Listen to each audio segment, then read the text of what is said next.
What would you say the worst thing you've ever done in a retail store is?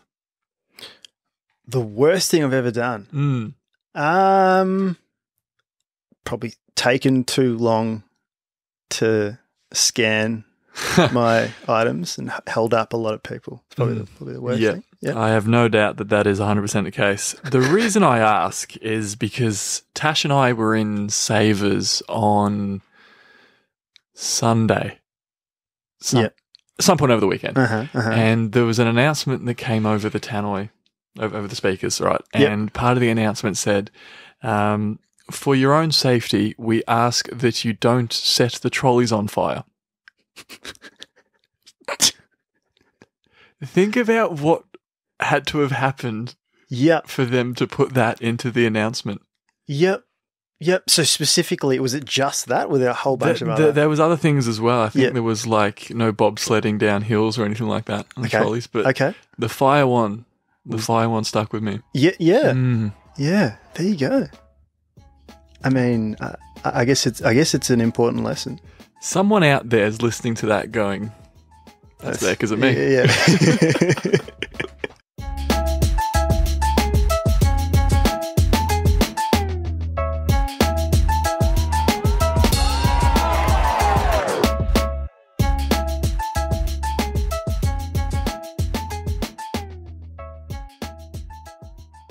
Welcome, Jekka, one and all, to another episode of Fine Leg to Full Forward. Critch, happy NAIDOC week, mate. How you doing? I am very well. Happy NAIDOC week to you as well, mate. You going well?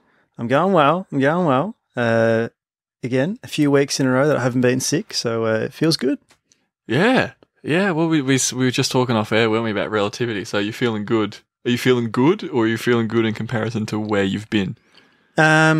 Yeah, feeling better compared to where I've been, I think. Give us a percentage. Like you're 100%, you're 90%, 80%? A few bit of muscle soreness. Oh, yeah. So I don't know where that lies in terms of feeling 100%, but feeling pretty good. That's good. We take that, and I have to give you some credit. Mm-hmm.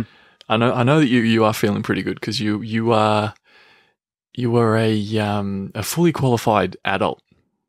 This was yesterday. So we were both working from home on the Monday. Yeah. And we had a knock at the door, and we both happened to be chatting about the pod in the kitchen. Yeah. And I thought it might have been a delivery that I was expecting, so I went racing down the stairs. Yeah. And it turns out it was this bloke saying that he was from the government. Yeah. Talking about ways to help us save energy. Yep. And I straight away was like, nah, we can't be having, like, it's a rental. Like, I don't think that's up to us. And he's like, oh, no, yeah, the lady in the other unit was saying that as well. Yeah. And he just kind of kept going. And then you came down the stairs and you were at the door. Yeah.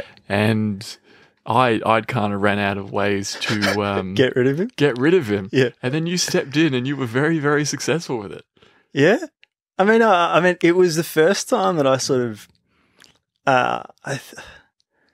normally I cower away in situations like that, and I freak out. Yeah, because I hate dealing with stuff, and I hate saying no to people as well, and just like being like, yeah, I'm not interested, or none, like go away sort of thing. But I played the I don't know about that sort of card. I'm not too sure, but I sort of like, I took the flyer off him. I was like, I've got that. I'm going to contact the, our real estate, our landlord, whatever. Our landlord. And I'll confirm it with them. But I can't do anything without their approval. I'm sorry, but that's what I'll be doing. And he was like, yep, fair enough. Just imagine what's going through my mind when I'm having to turn to you for this. You just like, we're both aware of how you are in that kind of situation. The fact that I see you coming downstairs, I'm like, oh, he was going to help me. Oh, I've just remembered it's Aswin. Shit, what are we going to do? We're both just standing there. It felt like an eternity. Yeah. But no, I've got to give you props. You handled it like an adult. Thanks, man. And I didn't. I've been more and more like an adult, haven't I? Yeah. In some ways, I'm now going to bring you back down to earth. That's where I like to be. And force you I'm not gonna throw you under the bus here. You're gonna throw yourself under the bus. Okay. You haven't used the air fryer ever. Not in a long time. Not for a while. Not for a while. Yeah. Do you wanna tell the people what happened with the air fryer last night? I remember because when we first moved in, we had 2 air fryers. And so I think I got rid of mine. I'm like, we don't need 2 of these. No, you gave it to your mum and dad, didn't you? Oh, yeah, maybe I did that. Yeah. No one throws away an air fryer. We love air fryers. How good are air fryers? Haven't used it in a long time. But I was like, I got some schnitzel. Gonna cook it in the air fryer. So I think you were upstairs doing something. Tash was downstairs watching something on TV. I was like, all right, I'm gonna cook this schnitzel, have it with some salad. So I get out the air fryer. I put in the schnitzel. I set the timer to, I think I put it for about 15 minutes or so. No, 10 minutes. 10 minutes. And about 200 degrees. That's it. That's the setting, right? Yep. That's what it's always on. Yeah. And then and I sort of let it go. I heard the timer ticking away. I was going, tick, tick, tick, tick, tick. I was like, oh, sick. And then like about 5 minutes in, I was thinking, I don't remember this being so quiet. Like this air fryer is bloody quiet. Like all I can hear is this ticker. Like there's no sound of like normally. I was like, I mean, it's been a long time, so I don't remember the last time I used it, but it was just so dead quiet and I could hear it was crazy. So I was like, all right, cool. That's pretty cool. 10 minutes goes up. So it goes ding, take it out. It's still frosty. I'm like, that's a bit weird. Anyway, so I flip it over to the other side. Yeah, that side's clearly done. Let's flip it over to the other side. I was like, strange. It's still kind of icy on top. Let me flip it over, put it back in. I go, I'll go another 5 minutes or so. And then it was ticking away. And I think that was at the point that you came downstairs. Yeah, it is. And I was like, I've put it in for 10 minutes. I've flipped it over because that's what you told me to do. I was like, yeah, all right. But I'm starting to feel like maybe there's something wrong with the air fryer. Like I've put it on the max temperature, 200 degrees. It's not doing what I want it to do.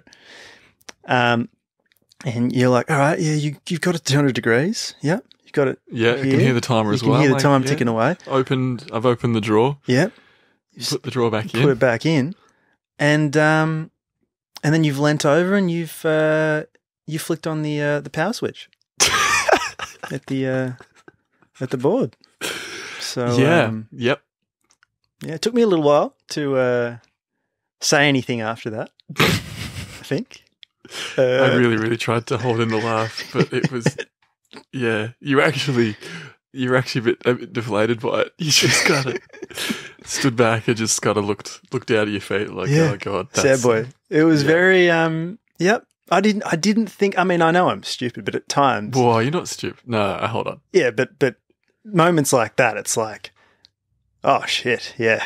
I've often said to you, you are, because you are an intelligent person. Of course, you are. You wouldn't be doing, the work you're doing if you weren't intelligent. But I have often said to you, to your face many times, you are the dumbest smart person I know. Yeah, and that was a perfect example. And I'm sure at some point throughout this episode, we're going to have another example. So without any further ado, should we get into Run It Back? Let's run it back. I've finally found the wording that I think I'm going to stick with when we're asking our viewers, listeners, audience on Instagram about the round that was. Yep. Because it was, I think I started with like your highlights of the last round. Tell us what happened in the last round. Yeah. But what we've got here at the start of Run It Back is round 16, according to you. Nice. Literally what it is in the story. Yeah. And maybe that's what it is, because we've got quite a few responses. So let's get stuck straight into them. We'll go in the order we received the responses. Thank you. Responses. Yeah. So round 16, according to you, Bulldogs too good for Freo Dockers. Mm-hmm. The Dogs beat the Dockers. Yep. At Marvel, I want to say. Something like that. Mm-hmm. Yep, that happened. These 2 in a row referring to the same thing here. Yep. So the first one says, Houston, we have a problem, ... Not. And then Houston, we don't have a problem, with a fire emoji. So Dan Houston kicked a goal after the siren against the Bombers. Yes. From outside 50, it was a monster kick. That kick was insane. I remember watching You watching the game, didn't you? Watching the game, the last bit, and I was like, it's pouring down rain. You've outside 50 on an angle. I was like, it's probably like a 20% chance of slotting this, and he did it. He did. It was an amazing kick. Do you see that the footage of the goal umpire, like underneath all the pile? So there was a massive pack forming. Yeah. Bombers were trying to touch it. Yeah. And there's this from the camera in the goalpost. Yeah. The umpire just trying to look surrounded by everyone. Trying to like get people out of the way. Yeah. He got crushed, man. He got crushed. But yeah, what a kick. Port, that's 12 in a row now. What a game, actually, like in general. Like it was a great game, tightly contested game, and yeah, great finish to a great game. Is it 12 in a row now for Port? 12? Is it 12 in a row? Holy shit. Yeah, they've won 12 in a row. Jeez. Most informed team in the competition. That's insane. Yep. Then moving on, Friday night prime time with 1, 2, 3, 4, 5, 6 laughing emojis. Yep. Obviously referring to the quality of the game that was the Sydney-Geelong draw. Mm-hmm. What was it? 6 goals, 18 to 7 goals, 12. Yeah, 54 all. 54 all, yeah. Yeah, prime time. It's I mean, tight game. Tight game. I mean, yeah, the Swans definitely had their chances at the end. So, as a Cats fan, I was almost happy with the 2 points. Yeah. But it was odd because there was Fox was throwing goal and he smacked it into the post. Yeah. Heaney out on the full and then Heaney missed again, score behind. It was nervous times towards the end of that one. This one just says, thought the Saints missed their flight over to Perth. They were, we love the Saints, but they were down to the Wiggles at halftime. I think at 3/4 time as well by a point or something. Yeah. Couple points. But they got the job done. They got it done. We love the Saints. We do. And we love when the Eagles show up like that. And then we've got a few from the same bloke here. Yeah. The Crom are the real deal. Sorry, Roos. Tigers need a time machine, sadly. Mm-hmm. And this, I really like this next one. He says, Swans have the consistency of custard. Have the flavour, but runny and sloppy. Wow. That's deep. It is. I kind of rate that. I don't know if this guy follows us on Instagram. Yeah, right. Oh, no, he does. Yeah. I mean, this is deep. It's profound. I might have to follow back for that. Yeah. Sorry, Austin. I will do that at some point tonight, I think. And then he also says that Luke Pedlar's a gun. He got the Rising Star nomination this round. Yep. Go Crom. I wonder if he's a Crows fan. Looks like he's wearing a tiger scarf. I don't know what's going on there.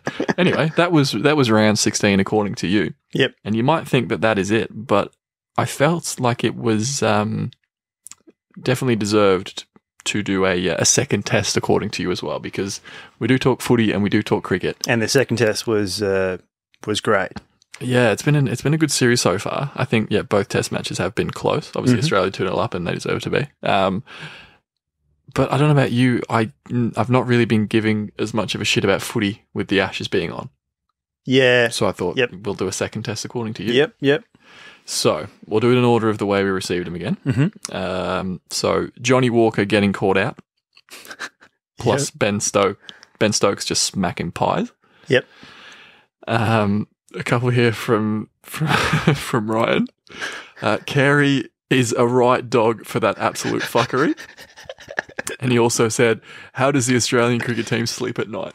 How do they sleep, mate? So he's obviously got an opinion about all that. Yep. Burnsy says, a fantastic game, which it was. It was. I think the fact that it's probably sad that we're commending the fact that a test match is going for 5 days. Yep.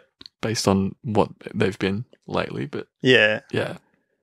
But I mean, a great game, like Stokes' innings and getting so close, and the It felt like we were watching that 2019 innings, didn't it? Yeah. It did. Headingley, yeah.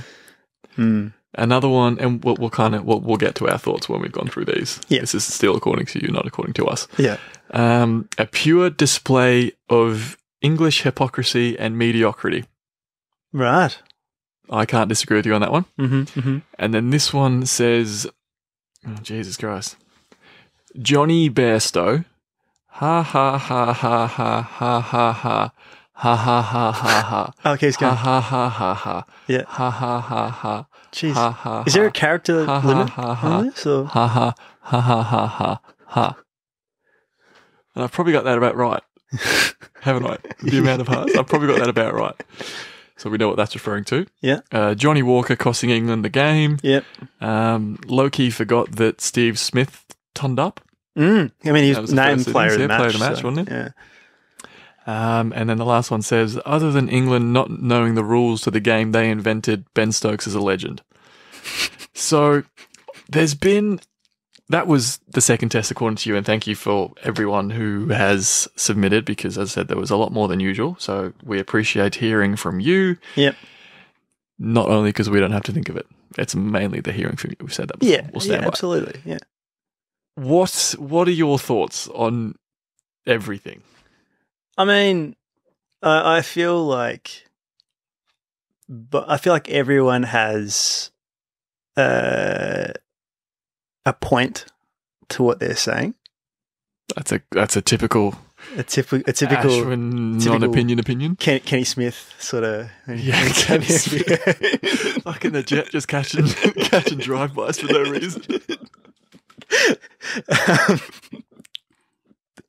But I feel like one thing that we talked about, that the only thing that I sort of really made a note of was the media constantly talking about Stuart Broad.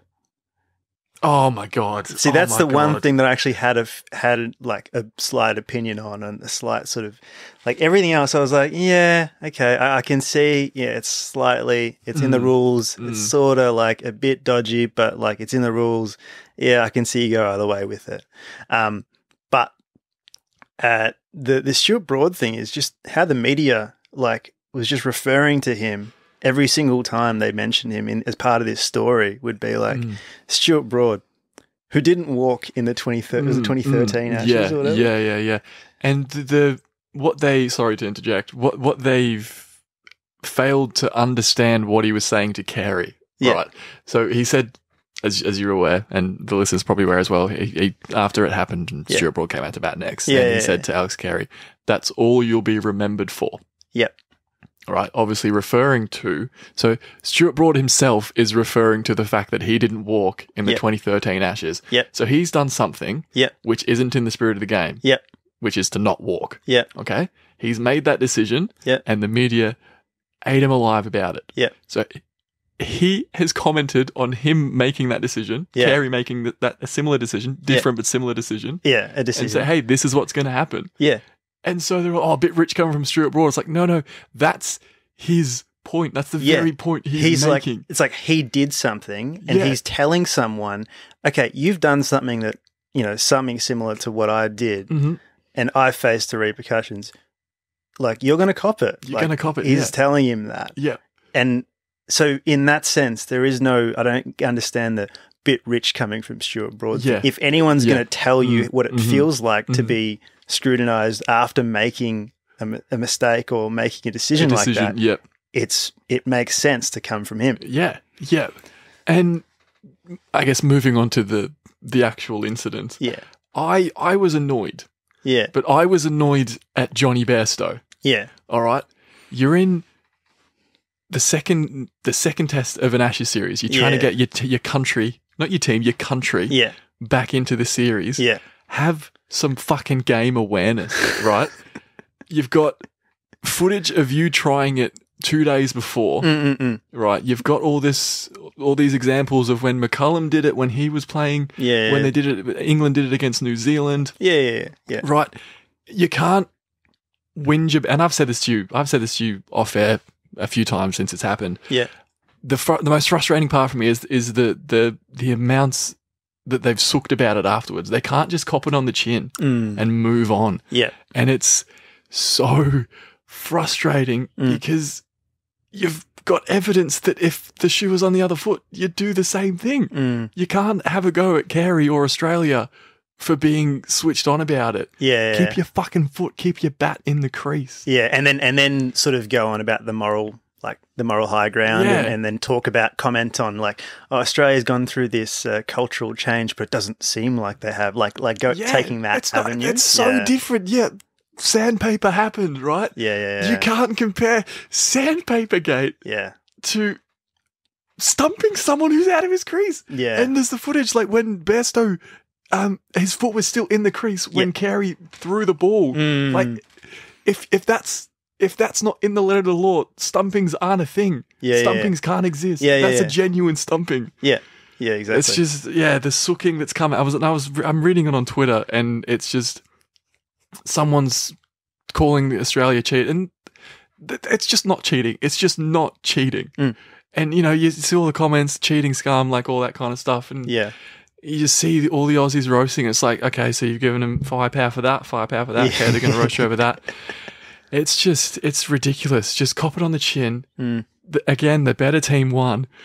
Move on with it. It's just, I must be the only Englishman who's pissed off at the amount of sooking going on. Right. It's just, I am interested in the next 3 tests, though. It'll be very interesting to see how, what the dynamic is like, and if there is still a bit of tension, and how it all plays out. So. Yeah, well, apparently there was nothing. Just calm myself down. There was no sort of bad blood between Stokes and Cummins on the ground after the game. Yeah. And I don't know if you can say that you'd withdraw your appeal if you were Stokes. And then you got the people bringing up the fucking 2019 World Cup final when the ball ricocheted 4 off his bat. And apparently they were saying, oh, why didn't you withdraw those runs? And something about you can't actually withdraw a 4 once it's crossed the boundary. Right. So there's people cherry picking parts to suit their narrative, and it's to take the moral high ground. Yeah. Just cop it on the chin. And the series is done. Like, there's no way. England need to win all 3 tests. Yep. To regain the Ashes. It's not happening. You don't reckon? Nah. Okay. I knew that Bazball was always going to struggle against Australia. Okay. They've been close tests, which I'm happy about. Yep. I'm happy about. Okay. All right. Sorry, I needed to say that because I've said this to you before as well, and it's mainly around accents, but now it was around Ollie Robinson in the whenever that episode was, and now it's about all the sooking afterwards. Yeah. I fucking hate English people. I fucking hate English people. And I can say that. I have a birth certificate and a fucking passport from that country, all right? I was born there. I spent the first half of my life there. Anyway, all right. I don't think you have. You said you calmed down. I don't think you have calmed down yet. I'm sorry. I'm trying to think about what's coming next because it's going to cheer me the fuck up. Okay. Sorry. Woosa. Okay. We've done a recap of the round. We've done a recap of the test. Not really, but talked about it. We have, we talked about it. That's way more cricket than we'd ever do, and footy, to be honest. Yes, that was sport. We've literally spoken about sport for the past 15 minutes. That is incredible. Jeez, it's incredible. It is incredible. It's going to be a long episode. Yeah, so I'm gonna hit you with a story, right? Please, a story from my personal life that will give us a bit of a break from footy and cricket, all right? Phew. Okay. All right. So, I took the train into work last week, okay? I took the escalator up from the station to get to the main part of Melbourne Central Station. Normally, right, I put my backpack on my back. I guess it's sort of in the name. You should probably carry your backpack on your back. But this time, I wasn't really paying attention. I might have been. I was on the phone with Amma. I just sort of got off the train, plop the bag on the step in front of me on the escalator. So I'm going up the escalator. I get to the top of the escalator, and the strap of my bag gets stuck under the metal cover at the top of the escalator. All right, right. Sorry, I'm crying. I'm trying to stop myself from laughing. Okay. So my bag's stuck at the top of the escalator, right? But it's not getting pulled in. Like, it's not going to rip the bag to shreds or anything. It's just stuck, so I can't leave it. I'm just there at the top of the escalator, unable to leave it. I tried to pull it out, to no avail, for a couple of minutes, before someone passing by tried to pull it out for me. A friendly, a good Samaritan. And he couldn't pull it out either. So he mentioned that I could try pressing the emergency stop button at the top of the escalator, because that might, stop the escalator and allow me to pull this strap out, right? So I'm like, a bit reluctant too, but yeah, okay, I'll do it. I don't like saying no. So I have a look down to see how many people are currently on the escalator. I lean over, press the emergency stop button. There's about, 5 or 6 people that are currently on the escalator. So I press the button. The escalator automatically stops straight away. Everyone that's on it has to walk the rest of the way up to the top. And it was kind of funny because in that moment, I saw a massive shift in a person's face. Especially the first person that was walking up the escalator, that at the start, the face was just that face of inconvenience. It's something's happened. I have to deal with this shit, whatever. And then they see me, and they see this idiot at the top of the escalator on his knees trying to yank out his bag strap from the escalator. And their face changes from, fuck, this is an inconvenience, to, oh, you poor soul. And just the change. In an instant, the shift. Anyway, right? So these people are quite nice about it, I guess. They walked past, but they smiled at me, oh, you poor thing, kind of thing. Anyway, so the escalator stopped. I'm there yanking it, trying to pull it out. I can't get it out, right? So I'm left with a decision to make.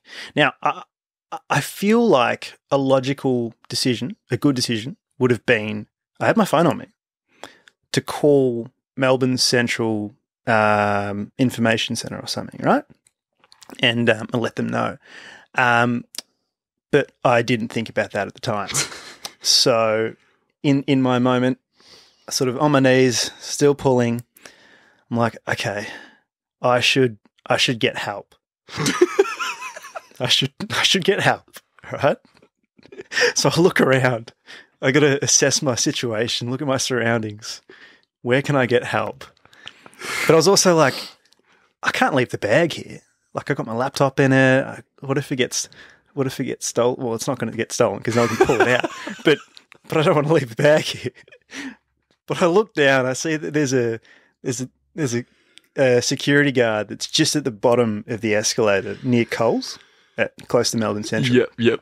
So I'm like, should I go? Should I not? I don't want to leave my bag. But in the end, I bite the bullet. I'm like, okay, I'm going to leave it very quickly. I'm going to rush down to this security guard. I run down, get to the security guard, ask for help, and he replies, sorry, buddy, I'm just hired here by Coles. I can't help you with that.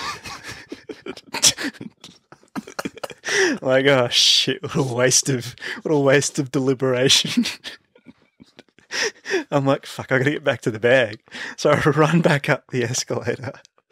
I get back to the bag, right? I get back to the top of the escalators, and I see that, in the time that I'd left and come back, I see there's now a person at the top of the escalators looking at the bag and the stopped escalator, and they're on the phone. They're looking at the bag, they're on the phone, and they're reporting something suspicious to security. And I've gone, oh shit! Okay, something started as bad. Got my bag stuck. and it's progressively gotten worse and worse. And now this is like legitimately like it's been treated as like a bomb threat, right? So I walk up to get my bag. And he's like, no, don't get too close. Use the other escalator. Like we need to block off this area. I'm like, no, mate, that's my bag.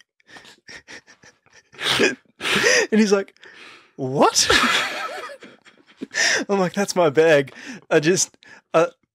It got stuck and then I panicked. So I ran down to that cold security guard down there. And he told me he couldn't help me, so I ran back up.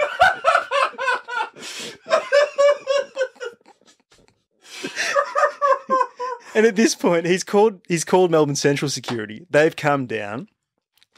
I've explained the situation to him. He puts a key in. He puts some sort of key in the escalator. He reverses the flow of the escalator so it goes down instead of going up. And while he does that, I pull the bag and I yank it out. So it was definitely a journey.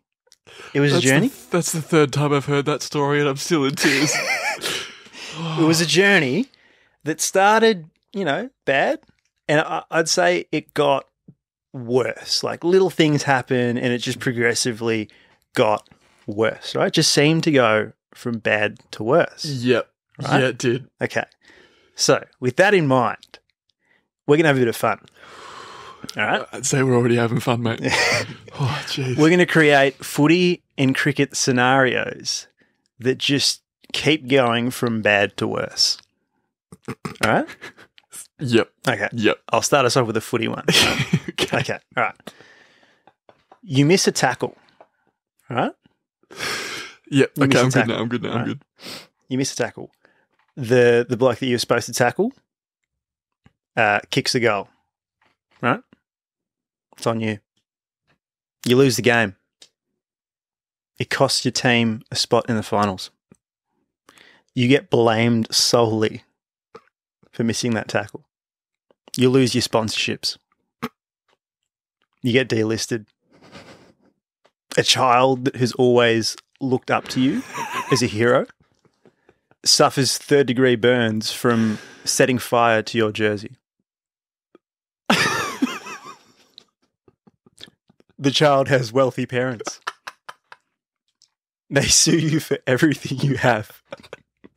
You end up on the streets. That does go from bad to worse. It does, doesn't it? What's the lesson there in that scenario? Oh, don't miss your tackle. Mate, those tackles. I think it's pretty clear. All right, I've got another footy scenario. Sorry, I'm still trying to compose myself. All right, I've got another one that just goes from bad to worse. All right, you miss a goal after the siren, which causes you to lose the game. Yep. It costs your team a spot in the finals. Yep. You get blamed solely. Oh no, I've heard this before. Oh, it's so bad. Yeah. Just wait. Yeah. It's not done yet. Yeah. You lose your sponsorships. No. On top of that, you get delisted. Yep. A child that's always looked up to you as a hero suffers third-degree burns from burning your jersey. What are the chances? Well, wait for this. Yeah. The child has wealthy parents. Oh, no. They sue you for everything that you have. Okay. And you end up on the streets. Jeez. And I'm sure there's a very different lesson there, but a lesson nonetheless. Yeah. It is just practice your goal kicking. Yep. Very important lesson. Right, I got a cricket one. So going from bad to worse, right? You leave the ball. Okay. It hits the stumps. Oof. Yep. Done that before. Mm-hmm. The middle stump shatters and covers your arm in splinters. The tweezers you use to remove the splinters give you a mild allergic reaction. The cream that you use to soothe the irritation results in an infection. Oh, no. The antibiotics that you need for the infection are too expensive, so you start a GoFundMe page. You realize you don't have as many friends as you thought you did because no one donates. Your arm gets amputated. Far out. Yeah. That does go from bad to worse. Yeah. What's the lesson? What's the lesson there? Don't leave the ball. Not on the stumps. Just don't leave the ball at all. Yeah, I mean, bit rich coming from me, but don't leave the ball. Don't leave the ball. Yeah. No, I rate it. All right, I've got one more. I've got another cricket one. Mm-hmm. We got time, haven't we? Yeah. All right. You drop a catch. Yep. That's not a good feeling when you're out there on the field. Never is. It doesn't feel more like a lonely place than when you drop a catch. But you drop a catch. Not only that, it hits you in the face and breaks your sunnies.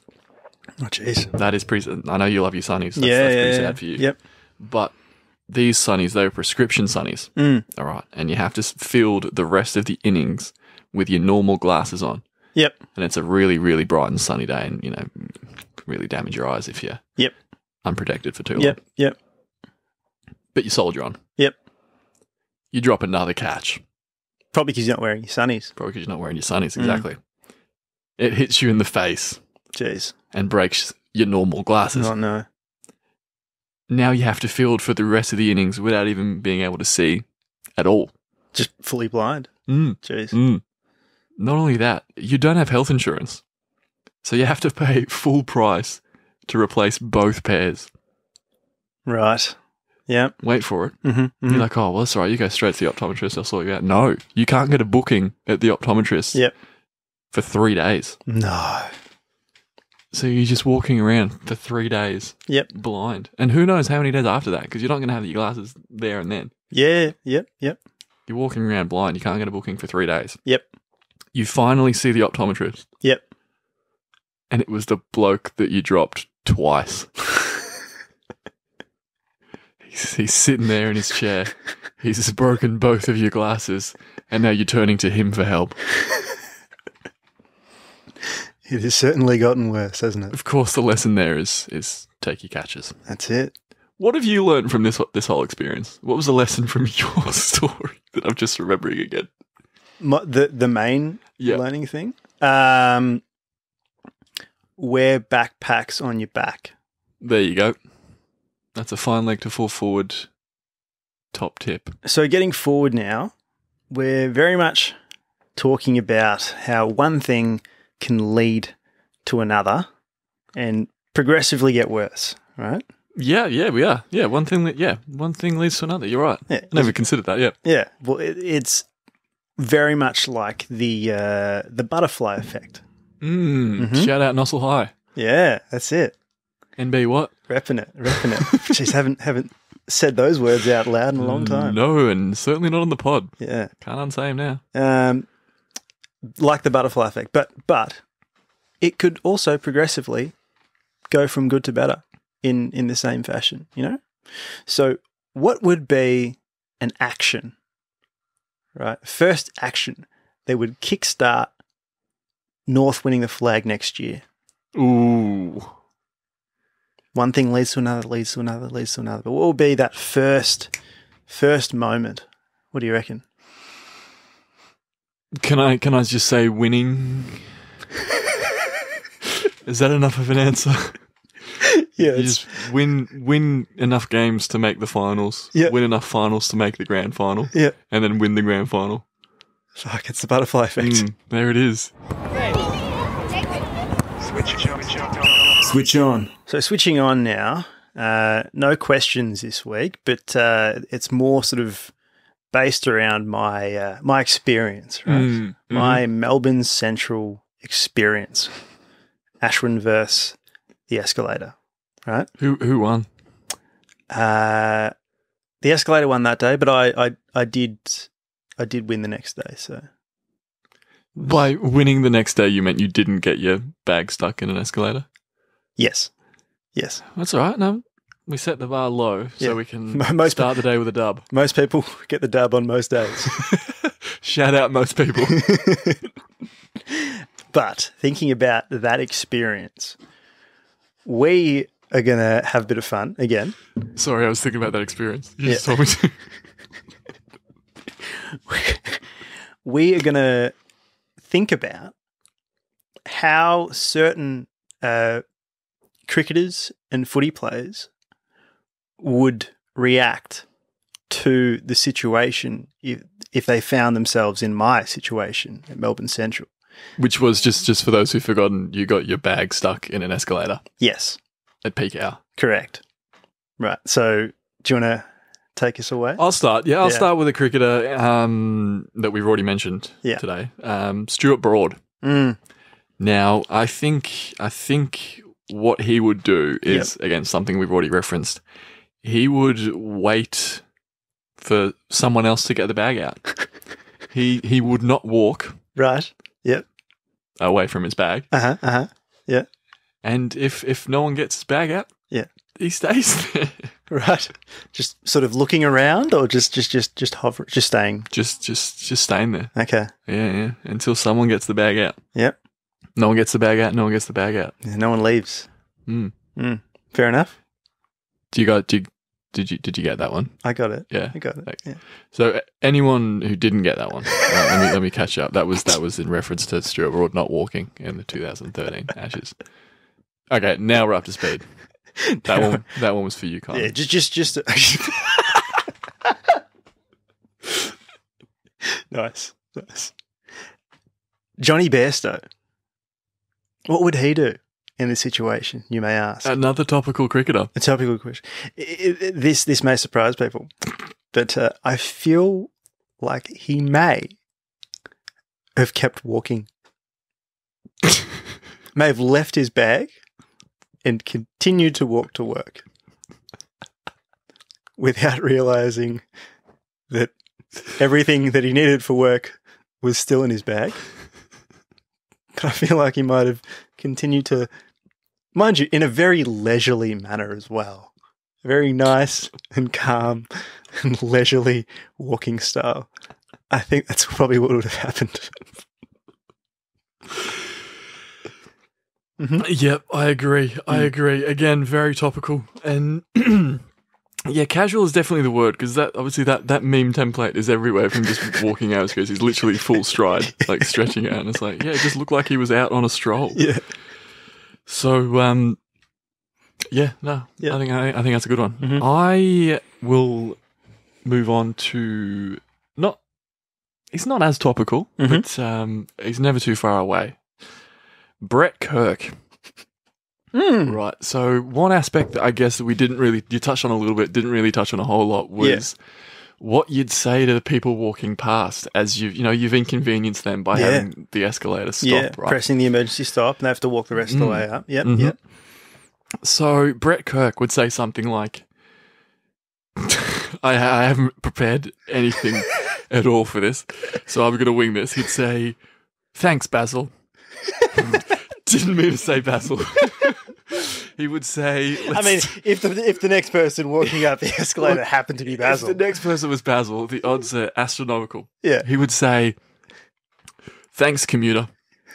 I just want to give you a bit of an insight into the idiot that put its bag down on the escalator. I'm a unique individual." And you can imagine the rest from there. Yep. I feel like that was enough of an insight. Yeah. No, it's good. It's good. Thanks, Basil. Barry Hall. Right? Mm-hmm. Barry Hall. I feel like if he got his bag stuck in the escalator at Melbourne Central, may have been slightly aggravated by it, may have got a bit frustrated by it. As everyone apart from you would have, to be fair. Yeah. Me, I'm sitting there thinking, I'm going to put this in the group chat. This is a story. This is a story. Barry Hall's probably not thinking that. Barry Hall's probably a bit frustrated. I feel like he might have punched the escalator. He'd definitely punch the escalator. Yeah. And the escalator would lose. Yeah. And I mean, who knows? Like maybe after punching it, or maybe he punched his bag and it actually sets it free. So, yeah. Barry Hall, the ideas, man. Also, one thing that I don't think I ever mentioned this on the pod. I showed you the other day, didn't I? The ad that Continental Tires did. With the bald. Yep. So it was this is the tire side of me coming out, but the messaging was around bald tires being unstoppable. And so it was about, they got all these bald AFL players and they were talking about how unstoppable bald is. Yeah. And so there's Barry Hall, there was Paddy Ryder, there was Basher Hooley, Nathan Jones, there was all these ones. Ball was unstoppable. And I was here. Yeah, Barry Hall was there. Yeah. Sorry, it just popped into my head. Yeah. I never actually got the invite to take part in that campaign. Stiff. A bit disappointing. Very stiff. Keep an eye out on Instagram. Maybe I'll do something about that this week. Anyway, yeah, Barry Hall would just punch. Yep. Anything. Just punch the bag until it decided to let itself out. Yep. I will finish off with another cricketer. Yep. Scotty Boland. Scotty Boland. What can the man not do? It's funny you say that because you're right. You're right. He'd fix it instantly. Yep. Right. He'd get his bag out. Yep. He'd make sure the escalator didn't stop at all. He'd make sure that everyone arrived at work early. Yep. And he'd somehow save the city from a real bomb threat.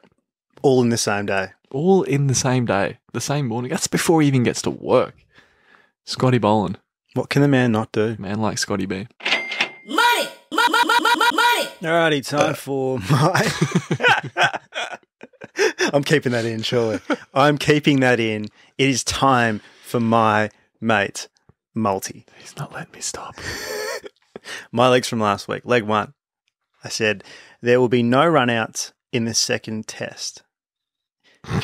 Yes. Technically, there were no run-outs. There was one... there might have been a couple of stumpings, perhaps. Yep. But there was no run-outs. It was initially in the books as a run-out. Really? Yeah. There you go. But it wasn't a run-out. But it wasn't. Leg 2.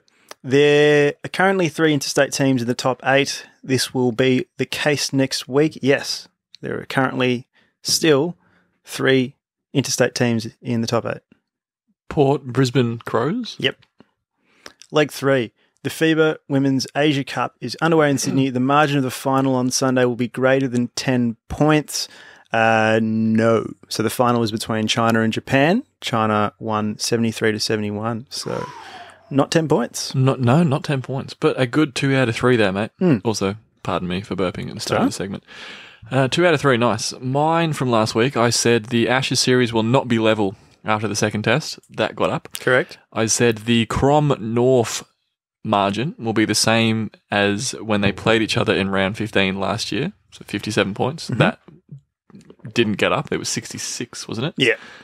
And then leg 3, I said Geelong will not make a late change before their game against the Swans, and they didn't. So that got up. We both got 2 out of 3. It's the new norm, isn't it? It's the new norm. Nice. All right, my legs for this week. Leg 1. I will not feel a raindrop during my visit to Sydney. You going up this weekend? Going up this weekend, yep. So should be good. Surprise Amma for her birthday. I know she listens every morning this is out, though. Are you going to be there before? Yeah, no, I won't be there before this is out. But you just ruined the surprise. Yeah, look. Shit. She is, on the dot. 6 a.m. on Thursday, yeah. Don't know if we've ever plugged the time that it's released before, you know? I don't know if we've ever...